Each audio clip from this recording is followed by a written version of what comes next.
There is a sonata, opus 79, in G, which has a finale which some of you may know.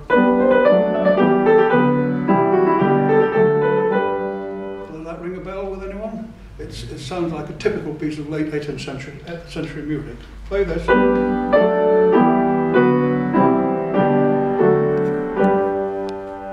Now the opening of opus 109 is this. It's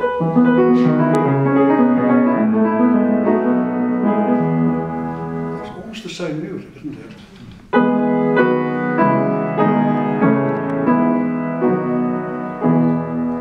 Well, that was one of those extraordinary subconscious things. Maybe Beethoven, who knew exactly what he was doing most of the time, was aware of this, but he obviously thought it didn't matter because the feel of it is quite different. And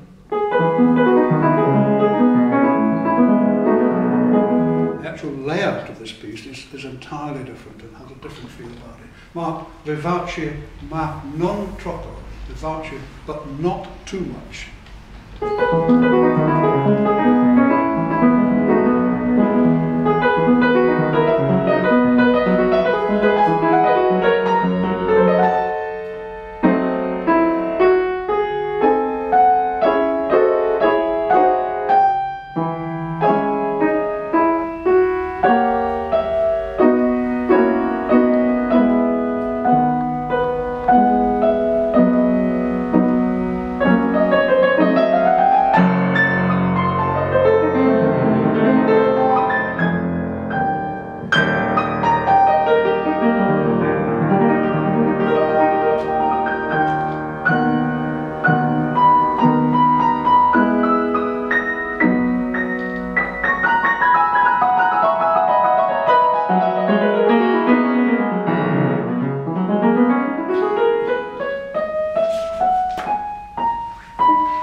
In a way, it couldn't be simpler, could it?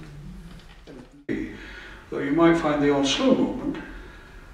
Beethoven had used E major in the slow movement of his third piano concerto. I'm sure plenty of people here can summon that up from their musical memory banks. But the key of E as a main work had occurred once only in the sonatas, and this is the sound of it, right at the beginning of his career.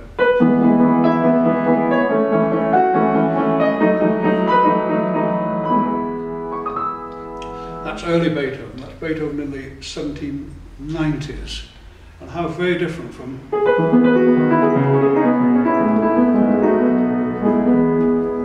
it seems superficially allied to it. It's the key that is the connection. The style is something completely different.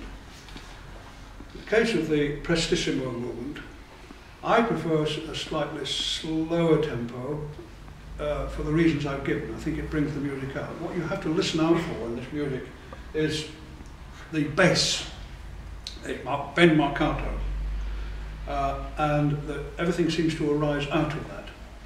It's in a rapid 6/8 time. That's the pulse.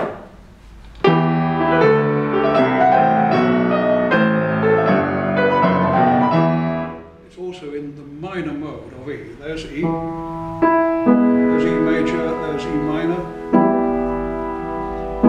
Two different by only one note. What a difference in feeling.